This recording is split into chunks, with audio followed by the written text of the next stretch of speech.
Di balik setiap sudut gelap, ada cerita yang menunggu untuk diceritakan. Bersiaplah untuk teror yang tak terduga. Kisah-kisah horor ini bukan hanya cerita, tapi pengalaman yang akan menghantui pikiranmu.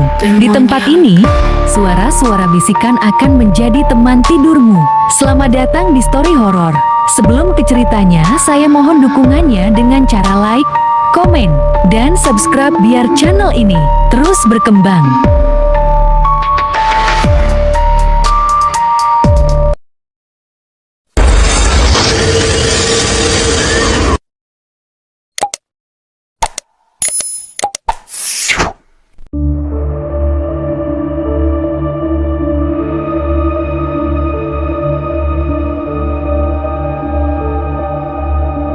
Assalamualaikum warahmatullahi wabarakatuh. Halo para pecinta cerita horor dan misteri. Selamat datang kembali di channel ini. Malam ini kita akan membahas sebuah kisah mencekam dari salah satu gunung paling misterius di Indonesia. Sebuah tempat yang terkenal bukan hanya karena keindahan alamnya, tapi juga cerita-cerita mistis yang membuat bulu kuduk merinding. Konon katanya, banyak pendaki yang tersesat tanpa sebab, mendengar suara aneh di tengah kabut, bahkan bertemu sosok yang bukan manusia. Inilah kisah tentang keangkeran Gunung Salak. Sebuah cerita horor yang dipercaya terjadi di balik lebatnya hutan dan dinginnya malam pegunungan. Sebelum cerita dimulai, jangan lupa klik like, subscribe, dan nyalakan lonceng notifikasi agar tidak ketinggalan cerita-cerita horor terbaru di channel ini. Matikan lampu, gunakan headset kalian, dan mari kita mulai ceritanya.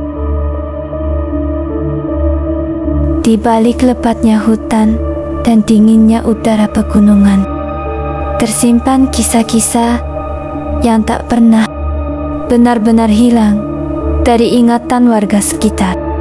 Gunung Salak dikenal bukan hanya karena keindahannya, tetapi juga karena misteri yang menyelimuti setiap jalurnya. Banyak pendaki berkata, di sana tidak semua yang terlihat adalah manusia.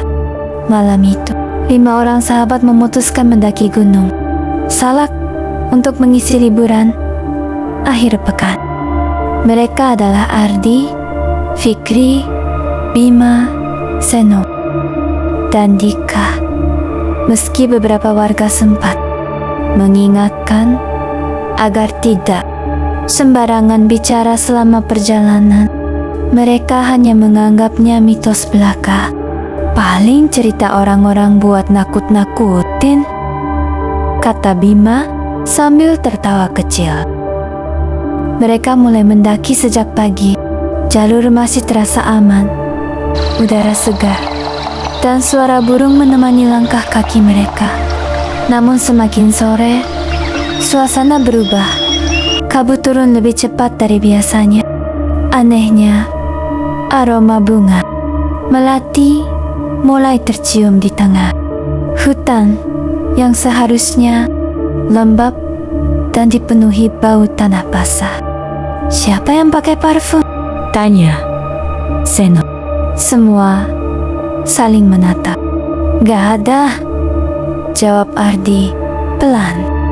Mereka mulai merasa tidak nyaman, tetapi tetap melanjutkan perjalanan menuju area camping. Saat malam tiba, mereka mendirikan tenda di dekat sebuah tanah lapang kecil. Api unggun menyala redup, sementara suara hutan terasa semakin sunyi. Terlalu sunyi. Tidak ada suara jangkrik, tidak ada hembusan angin, seolah seluruh hutan sedang menahan napas.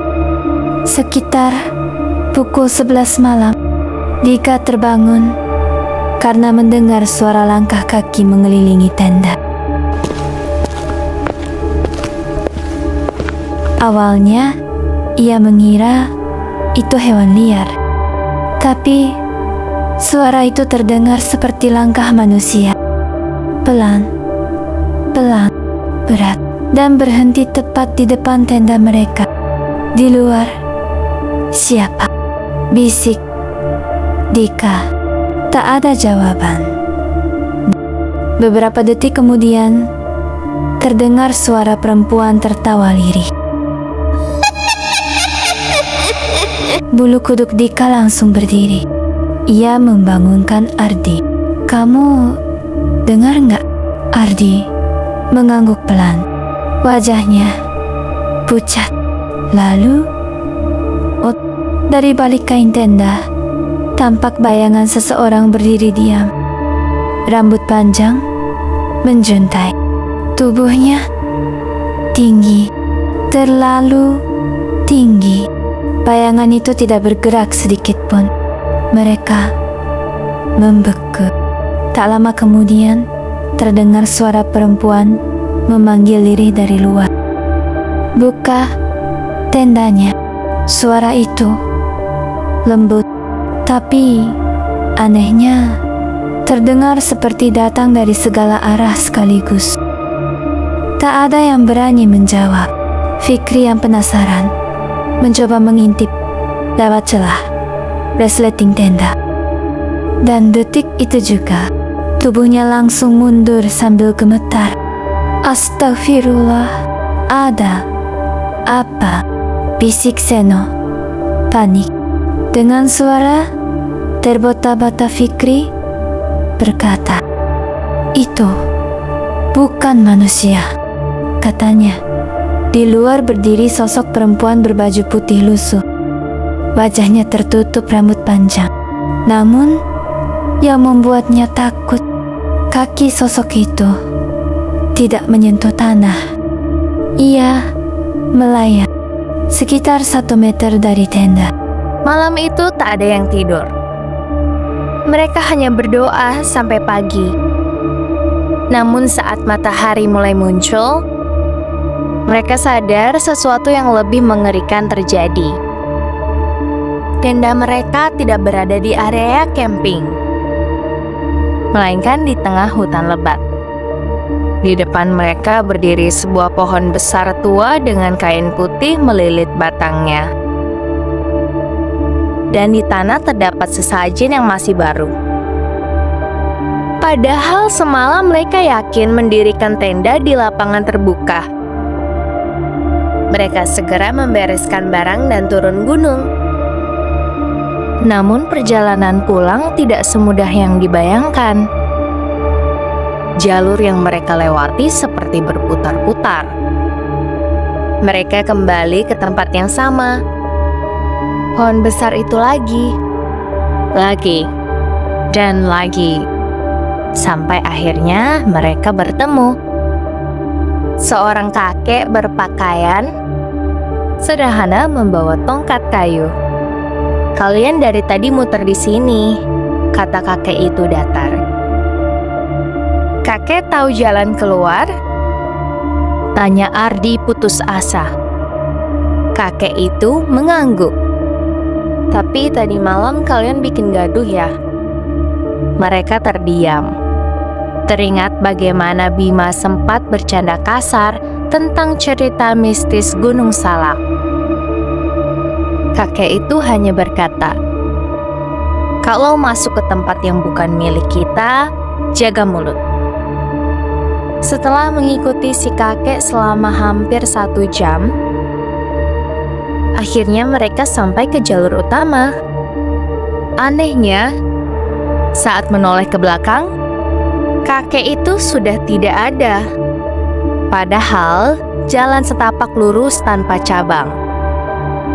Setelah turun gunung, mereka menceritakan kejadian itu kepada warga sekitar.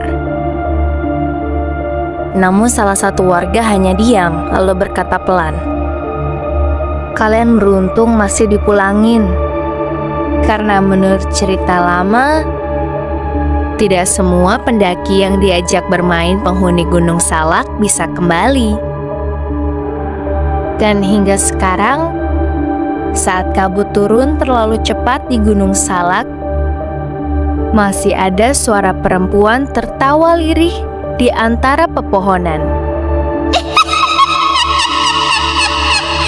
Seolah menunggu siapa lagi yang akan tersesat.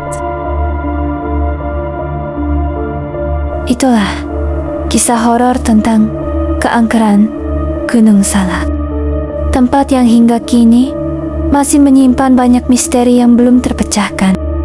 Percaya atau tidak, semua kembali kepada keyakinan masing-masing. Namun, satu hal yang sering diingatkan para pendaki dan warga sekitar, ketika berada di tempat yang asing, tetaplah menjaga sikap, ucapan, dan menghormati apa yang tidak terlihat. Kalau menurut kalian, apakah kejadian ini hanya kebetulan? Atau memang ada penghuni lain yang menjaga Gunung Salak? Tulis pendapat kalian di kolom komentar. Jangan lupa like, subscribe, dan bagikan video ini ke teman-teman kalian pecinta cerita horor. Sampai jumpa di cerita misteri berikutnya. Wassalamualaikum warahmatullahi wabarakatuh.